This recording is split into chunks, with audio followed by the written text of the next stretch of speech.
In our previous videos, we've walked through the gruesome family tragedies at mansions like Villisca, Lizzie Borden, Franklin Castle, and LaLaurie Mansion.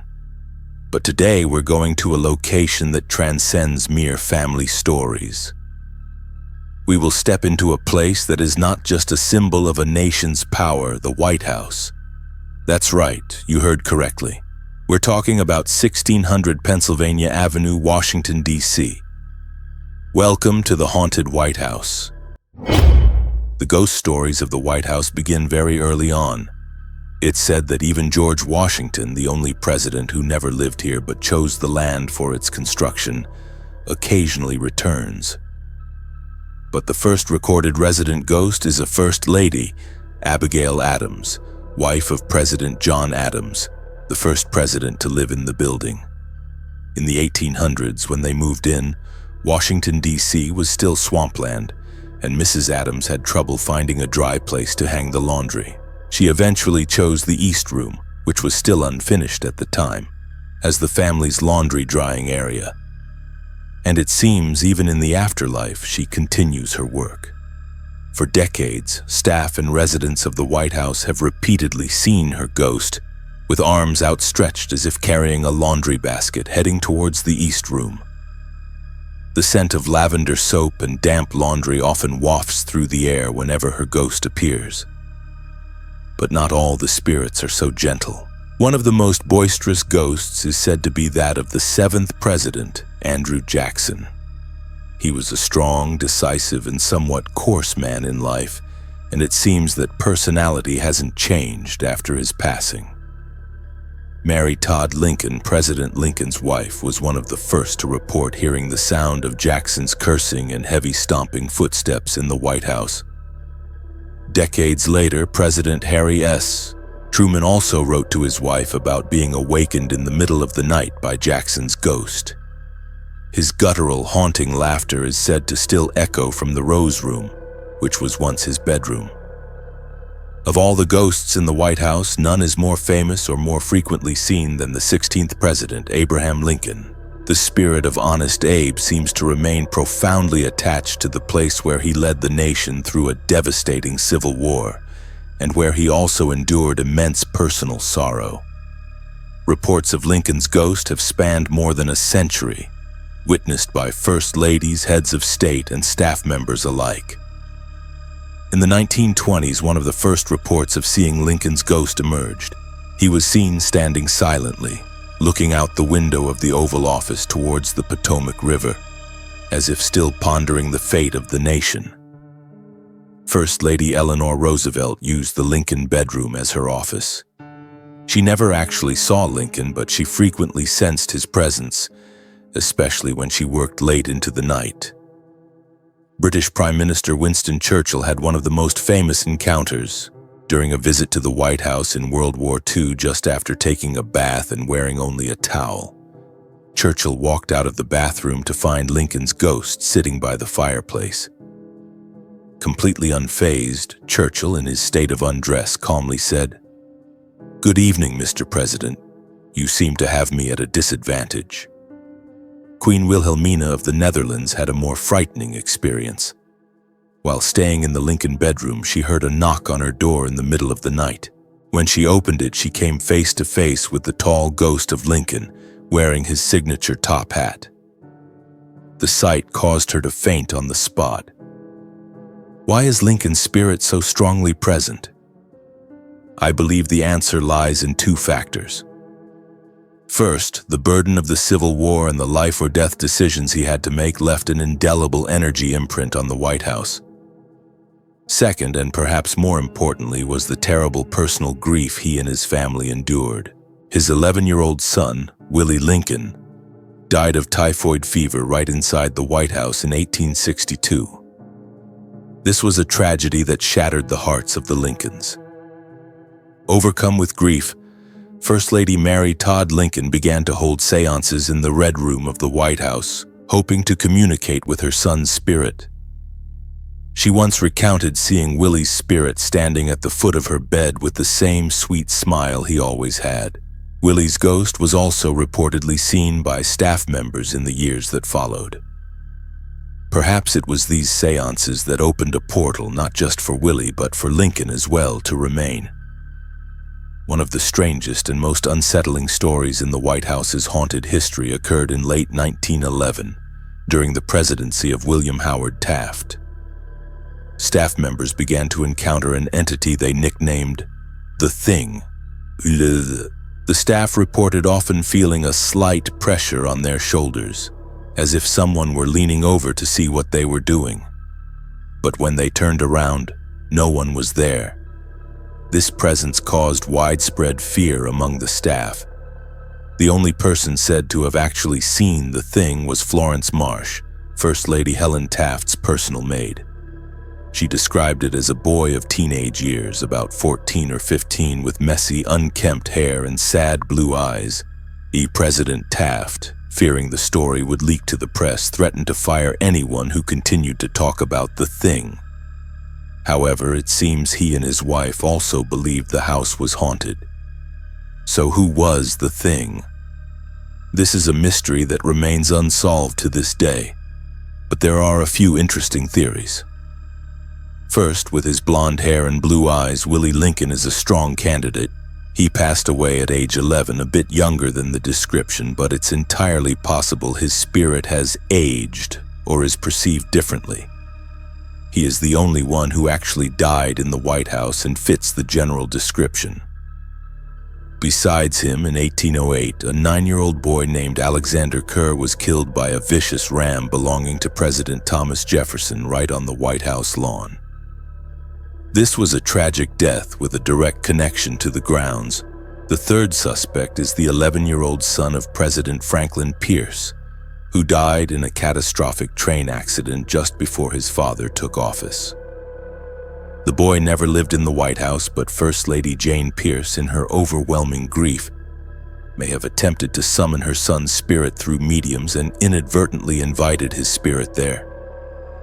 Finally, there is the 20-year-old son of David Burns, the man who owned the land on which the White House was built. He died young from illness. His father's ghost, David Burns, is also said to occasionally appear and whisper, "I'm Mr. Burns." Perhaps the son's spirit has also returned to the family's land. The mystery of the Thing deepened when Major Archibald Butt, the military aide who recorded this story, died tragically less than a year later.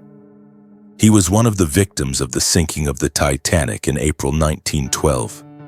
And strangely, after the summer of 1912, reports of the Thing suddenly ceased. In addition to the famous ghosts mentioned above, the White House is home to countless other entities, creating a diverse spectral community.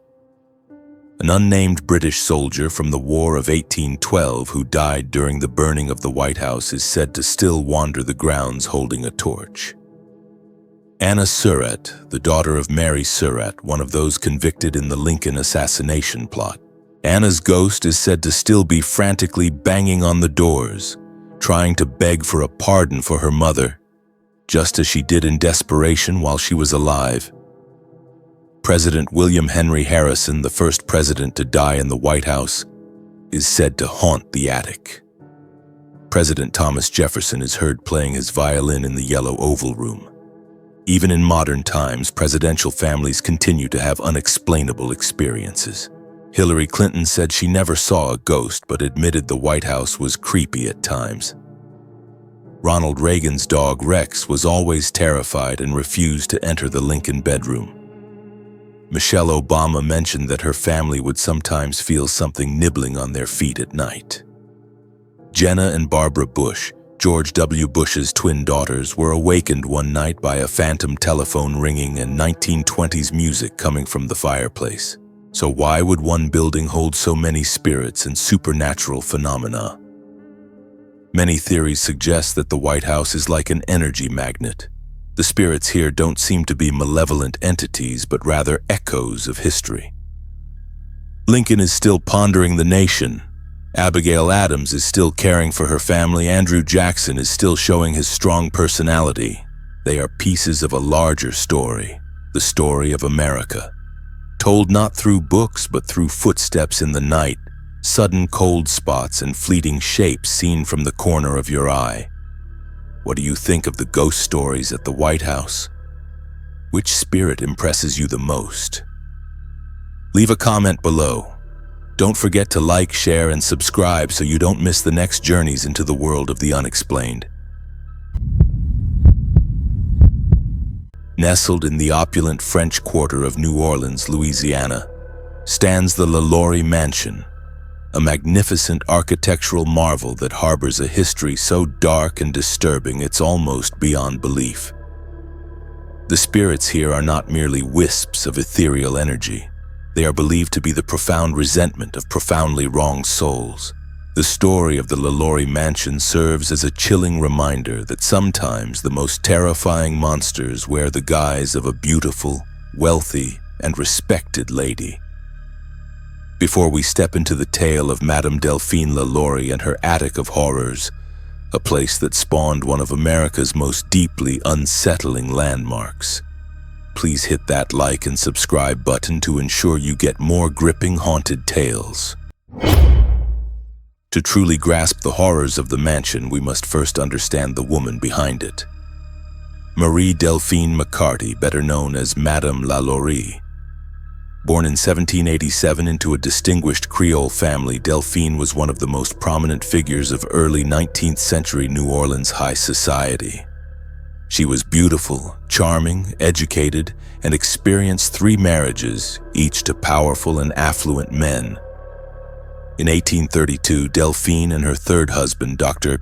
Leonard Louis Nicolas LaLaurie, constructed a splendid 3-story mansion at 1140 Royal Street. The house quickly became the epicenter of social life, hosting the most lavish parties and attracting the city's elite. On the surface, Madame LaLaurie was the epitome of elegance and sophistication, a virtuous and captivating lady. However, even before the full horror was exposed, unsettling whispers began to circulate behind her back. People spoke of her cruel treatment of her enslaved people. One particular story shocked the community. A neighbor witnessed Madame LaLaurie pursuing a 12-year-old enslaved girl named Leah, or Leah, with a whip. To escape punishment, the girl ran to the roof and in a moment of panic slipped, fell into the courtyard, and perished. Although an investigation ensued and Delphine faced a fine, she managed to reacquire the confiscated enslaved people through a relative. This incident was a grim foreshadowing of what was truly happening behind the mansion's closed doors. The full truth only came to light on a fateful night, April 10, 1834. While Madame LaLaurie was hosting one of her extravagant parties, a fire broke out from the kitchen area. The blaze was reportedly started by a 70-year-old enslaved woman who had been chained to the stove, intentionally setting it alight. She preferred to die in the flames rather than face another punishment in the terrifying attic. When neighbors and firefighters rushed to assist, they were reportedly prevented by the LaLaurie family from accessing the enslaved people's quarters. Suspecting foul play, a group broke down the doors and forced their way into the attic. There they discovered a sight far more horrifying than the fire itself, a secret chamber of profound cruelty. Inside, at least 7 enslaved individuals were found in horrific conditions, having been starved and chained in profoundly disturbing positions. Reports from that era, while possibly sensationalized over time, described unimaginable scenes. Some individuals were found suspended, their limbs painfully stretched and distorted. One woman was reportedly confined in a cage, her bones having been grotesquely rearranged to resemble a crab. A man was said to have an opening in his head, where a stick had been inserted to stir his brain. Others were found with severe skin injuries, their mouths sewn shut or chained to walls with spiked collars. As the suffering victims were brought out, an enraged crowd of nearly 2,000 people gathered before the mansion. Upon learning that Madame LaLaurie had escaped, the crowd surged in and dismantled everything inside the house. Delphine LaLaurie and her family swiftly boarded a carriage and fled to France, never facing justice for their actions. She is believed to have passed away in Paris in 1849, Almost immediately after the truth was exposed, the LaLaurie Mansion became a cursed landmark. Even after being rebuilt, no one seemed able to reside there peacefully for more than a few years. It became a hotspot for supernatural activity, believed to be haunted by the anguished spirits of those who had suffered and lost their lives within its walls. For nearly 200 years, countless ghostly encounters have been reported. The most common phenomena are the agonizing screams, moans, and desperate cries of the victims, often echoing from the old attic at night. Phantom footsteps reverberate through empty corridors. Visitors standing outside often describe feeling a wave of negative energy wash over them, sometimes even a sensation of being grasped by invisible hands. The spirit of young Leia is believed to still haunt the roof and courtyard where she met her end. Apparitions of the tormented enslaved individuals are also frequently seen. Some even claim to have witnessed the spectral figure of Madame LaLaurie herself, a red-haired woman staring back at them. When the mansion was converted into a school for African American girls in the late 19th century, the girls would frequently approach teachers with scratches and bruises, and when asked who had done it, the answer was always, the woman.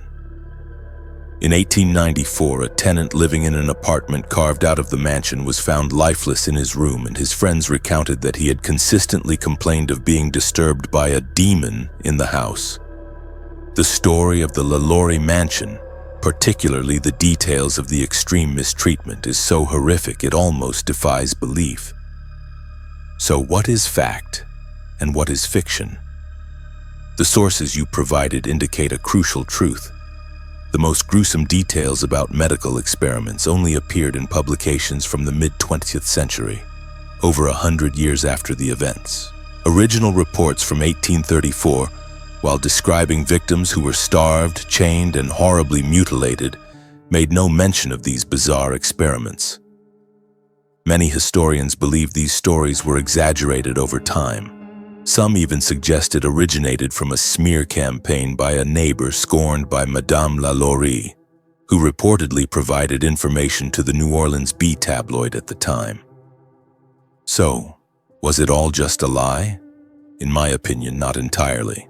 The exaggeration of some details does not diminish the sheer horror of the core story. The truth remains. Delphine LaLaurie was a cruel abuser. A fire indeed occurred, and enslaved people in a terrible state of suffering were discovered. That fact alone is more than enough to forge a legacy of profound malice. The exaggeration, perhaps, was not an attempt to deceive, but rather the human psyche's way of trying to comprehend and articulate a level of cruelty that surpassed imagination. The true evil wasn't in tales of crab people or insect people, but in the fact that a woman of status, respected by society, could commit such inhumane acts in secret. It's this contrast between elegant facade and inner depravity that is most unsettling. The spirits of the LaLaurie Mansion perhaps are not merely the souls of the victims, but the embodiment of that horrific truth itself, a truth that could not be buried. It is believed that the LaLaurie Mansion carries a curse, that anyone who owns it will face misfortune. This curse seems to remain potent even in modern times. Famous actor Nicolas Cage acquired the mansion in 2006, but just a few years later he faced bankruptcy and was forced to sell it. New Orleans locals whisper that it was precisely due to the house's curse. Today, the LaLaurie Mansion is a private residence and not open for public tours.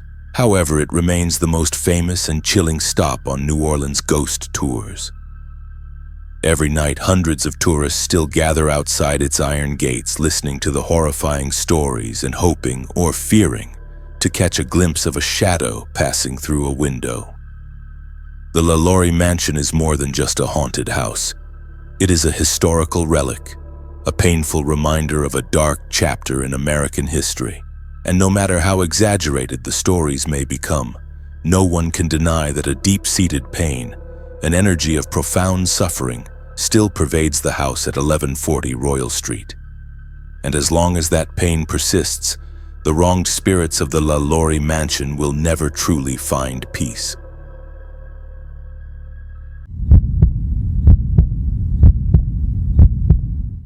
Hidden in the mountains east of Lake Como, in the Lombardy region of Italy, lies an abandoned mansion with an eerie beauty and a tragic history. Locals call it by many names: the Red House, Casa Rosa, the Witch's House, or simply the Haunted House. This, my friends, is Villa de Vecchi. This isn't just a crumbling architectural ruin. It's a symbol of faded glory, a stage for family tragedy, and a place where locals swear they still hear the phantom notes of a piano echoing through the night. Before we delve into the heartbreaking history of Villa de Vecchi, Italy's most terrifying haunted house, please hit that like and subscribe button. It really motivates us to keep bringing you more captivating and chilling videos. The story of Villa de Vecchi begins with an extraordinary figure, Count Felice de Vecchi, 1816 to 1862. He wasn't just a nobleman, he was a war hero, the head of the Italian National Guard, and played a crucial role in liberating Milan from Austrian rule. Beyond his military prowess, he was also a talented painter and an adventurer who traveled extensively through the Middle East, Egypt, and India. It was this passion for Eastern art and architecture that compelled the Count to build a summer retreat for his family, from 1854 to 1857 on a vast estate overlooking the Valsassina Valley. Villa de Vecchi took shape under the direction of the talented architect Alessandro Sidoli. It wasn't just a house, it was a masterpiece. With a harmonious blend of opulent Baroque style and subtle Oriental touches, this mansion was a testament to the Count's wealth and refined taste. It boasted the most advanced technologies of its time: a heating system with pipes hidden in the walls, a dumbwaiter for food, and an impressive high-pressure fountain. Inside, the grand hall was adorned with stunning frescoes, an exquisitely carved grand fireplace, and at the center of attention stood a luxurious grand piano. Count de Vecchi poured his heart and fortune into creating an earthly paradise for his wife and children. The villa, with its sprawling gardens and surrounding forest, promised to be the setting for lavish summer parties, reflecting a life of aristocratic fulfillment and happiness. But fate had other plans. A dark omen appeared even before the construction was complete. Architect Alessandro Sidoli died suddenly in 1857, just a year before his brainchild was to be inaugurated. The curse of Villa de Vecchi, it seemed, had already begun. This is where the story of Villa de Vecchi branches off, between historical fact and chilling legend. The tragic legend is the most widely circulated version, transforming the mansion into a truly haunted landmark. The story goes that, on a fateful night in 1862, Count de Vecchi returned to his summer home to confront a horrific scene. His beloved wife had been brutally attacked, her face terribly disfigured. Even more terrifying, their young daughter had vanished without a trace. The Count spent months frantically searching for his daughter in the surrounding forests, but to no avail. Overwhelmed by such immense grief and despair, less than a year later, Count Felice de Vecchi took his own life right inside the very mansion he had built. Rumors suggest the attack was an act of political revenge aimed at the Count for his role in the unification of Italy. Since then, the souls of the entire family are believed to have been trapped within, creating the haunting of the house. However, historical truth paints a different, though no less tragic picture. Historical documents reveal that the Count's wife, Carolina, actually passed away before he even decided to build Villa de Vecchi. In the early 1860s, Count de Vecchi himself fell gravely ill with a chronic liver disorder. He spent his final months traveling between his villas in Milan and Cortanova, dedicating his remaining time to painting and caring for his children, before he died at the age of 46 in 1862. Regardless of which version is true, both end with the tragic demise of Count Felice de Vecchi. The mansion, A dream left unfulfilled quickly became a legacy of sorrow. After his death, it was inherited by his brother Biagio, and the family occasionally visited until the 1940s before it was completely abandoned. Once abandoned in the 1960s, Villa de Vecchi rapidly fell into disrepair. It was looted by vandals and thieves who stole its precious furniture. The magnificent walls became covered with graffiti.